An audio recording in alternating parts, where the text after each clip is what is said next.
ಪ್ರಕೃತಿ ಸೌಂದರ್ಯದ ಶ್ರೀಮಂತಿಕೆಗೆ ಹೆಸರಾಗಿದ್ದಂತಹ ಕೇರಳದಲ್ಲಿ ಇವತ್ತು ಮಳೆಯಿಂದ ಎಲ್ಲವೂ ಕೂಡ ಅಯೋಮಯವಾಗಿದೆ. ಭೂಕುಸಿತದ ದುರಂತ ಕೇರಳದ ಜನರನ್ನ ನಲುಗುವಂತೆ ಮಾಡಿದೆ. ಸಮರೋಪಾದಿಯಲ್ಲಿ ರಕ್ಷಣಾ ಕಾರ್ಯ ಸಾಗ್ತಾ ಇದೆ. ರಕ್ಷಣಾ ಕಾರ್ಯದಲ್ಲಿ ಕನ್ನಡಿಗ ಯುವಕರ ತಂಡ ಕೂಡ ಭಾಗಿಯಾಗಿರುವಂತದ್ದು.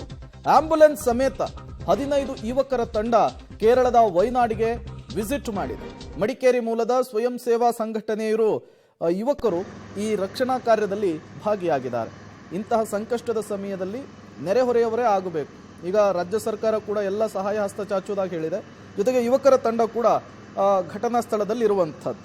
ಕೇರಳದ ಒಂದು ಭಾಗದಲ್ಲಿ ಅಂದ್ರೆ ವೈನಾಡಿನ ಒಂದು ಭಾಗದಲ್ಲಿ ನಿನ್ನೆ ರಾತ್ರಿ ದೊಡ್ಡದೊಂದು ದುರಂತ ನಡೆದು ಹೆಚ್ಚು ಕಡಿಮೆ 100ಕ್ಕೂ ಅಧಿಕ ಜನರು ಕೂಡ ಮೃತಪಟ್ಟಿರುವಂತದ್ದು. ಈಗ ಕೇರಳ ಜನರ ಸಹಾಯಕ್ಕೆ ಕನ್ನಡಿಗರು ಧಾವಿಸಿರುವಂಥದ್ದು. ಕೇವಲ ಕನ್ನಡ ಮಾಧ್ಯಮಗಳು ಮಾತ್ರ ಅಲ್ಲ, ಕನ್ನಡಿಗರು ಕೂಡ ಕೇರಳದ ಜನರ ಸಹಾಯಕ್ಕೆ ಬಂದಿರುವಂಥದ್ದು. ಪರ್ಟಿಕ್ಯುಲರ್ ಆಗಿ ಮಡಿಕೇರಿಯ ಭಾಗದ ಯುವಕರ ಬಹಳ ದೊಡ್ಡ ತಂಡ ಬಂದು ಇಲ್ಲಿ ಜನರಿಗೆ ಸಹಾಯ ಮಾಡುವಂತ ಕೆಲಸವನ್ನ ಮಾಡ್ತಾ ಇದೆ. ತಾವು ಮಡಿಕೇರಿಯ ಯಾವ ಭಾಗದವರು? ಮಡಿಕೇರಿ, ನೆಲ್ಲೂರು, ಸಿದ್ದಾಪುರ. ಅಂದ್ರೆ ನಿಮ್ಮ ಸಂಸ್ಥೆ ಏನು?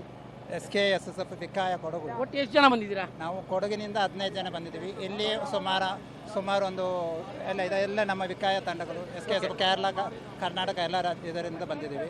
ಇಲ್ಲಿ ಬೇಕಾದ ಯಾವಾಗ ವಿಚಾರ ಗೊತ್ತಾಗಿ ಅಂದ್ರೆ ಸಹಾಯ ಮಾಡಕ್ಕೋಸ್ಕರ ಬಂದಿರಾ? ಸಹಾಯ ಮಾಡಕ್ಕೆ ಬೆಳಿಗ್ಗೆ ಗೊತ್ತಾಗಿದ್ದು. ಬೆಳಿಗ್ಗೆ ಗೊತ್ತಾದ ಮೇಲೆ ನಮ್ಮ ಕೊಡಗು ಜಿಲ್ಲೆಯ ಅಧ್ಯಕ್ಷರು ವಿಕಾಯದು ಅವರು ಹೇಳಿದರು, ನಮ್ಮ ಥರ ಈ ಕಡೆ ಬನ್ನಿ, ನೀವು ಇಲ್ಲೆಲ್ಲ ಸಹಾಯ ಮಾಡಬೇಕು ಅಂತ, ಅದಕ್ಕಾಗಿ ಬಂದಿದ್ದೀವಿ. ಓಕೆ, ಬಹಳ ಮೆಚ್ಚುವಂತ ಕೆಲಸ. ಯಾಕಂದ್ರೆ ಎಲ್ಲೋ ಕೂತು ಚೆನ್ನಾಗಿರ್ಲಿ ಅಂತ ಬಯಸೋದು ಬೇರೆ. ಕನ್ನಡಿಗರು ನಾವು ಹೃದಯ ವೈಶಲ್ಯ ಇರುವಂತಹ ಜನರ ಪಕ್ಕದ ನೆರೆಯವರಿಗೆ ಸಹಾಯ ಆಗಬೇಕು. ನಿಮ್ಮ ಸಂಸ್ಥೆಯಿಂದ ಅಂದ್ರೆ ನೀವು ಇನಿಷಿಯೇಟ್ ತಗೊಂಡು ಕರ್ಕೊಂಡ್ ಬಂದಿರೋದು ಎಲ್ಲರೂ?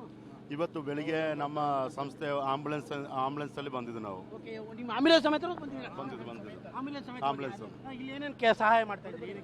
ಇವಾಗ ಇಲ್ಲಿ ಬೆಳಿಗ್ಗೆಯಿಂದ ನಾವು ಎಲ್ಲ ತರದ ಕಾರ್ಯಕರ್ತರು ನಾವು ಮಾಡ್ತಾ ಇದ್ದೀವಿ. ಇಲ್ಲಿಂದ ರೋಪಿಂಗ್ ಎಳೆಯುವುದು, ಬಾಕಿ ಎಲ್ಲ ಕೆಲಸಗಳಲ್ಲಿ NDRF ಗೆ ಸಹಾಯ ಮಾಡೋದು ಎಲ್ಲ ಕೆಲಸ. ಅಂದ್ರೆ ನಿಮ್ದೆಲ್ಲ ಟೀಮ್ ಇದೆ ಅಂದ್ರೆ ನೀವು ಯಾವಾಗಲೂ ಈ ತರ ಎಲ್ಲ ಡಿಸಾಸ್ಟರ್ ಆದಾಗ? ಈಗ ನಮ್ಮ ಕೊಡಗಲ್ಲಿ ಆದಾಗಲೂ 2018ರಲ್ಲಿ ಆದಾಗಲೂ ಜೋಡುಪಾಲ ಮತ್ತೆ ಮಡಿಕೇರಿ ಮತ್ತೆ ಸಿದ್ದಾಪುರ, ನೆಲ್ಲೂದುಕೆರೆ ಭಾಗದಲ್ಲಿ ಎಲ್ಲ ನೀರು ತುಂಬಿದಾಗಲೆಲ್ಲ ಇದೇ ತರ ನಾವು ಒಂದು ಟೀಮ್ ಇದೆ, ರೆಸ್ಕ್ಯೂ ಟೀಮ್ SKSSF ವಿಕಾಯದು. ಇದರಲ್ಲಿ ನಮ್ಮ ಕೊಡಗಲ್ಲಿ ಒಂದು 65 ಜನ ಇದ್ದಾರೆ. ಇದು ಟ್ರೈನಿಂಗ್ ಎಲ್ಲ ಸಿಕ್ಕಿದವರೇ ಇದ್ದಾರೆ.